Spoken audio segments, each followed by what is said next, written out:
Meaning of delta rays. Delta rays. Delta rays. Delta rays.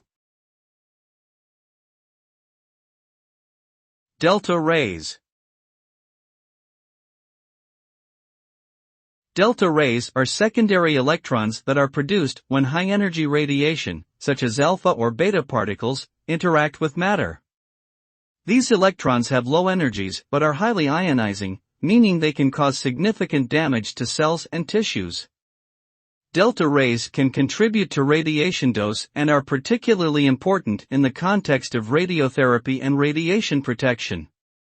Shielding materials can be used to reduce exposure to delta rays, but their effects must be carefully considered to ensure that they do not create other problems, such as neutron activation.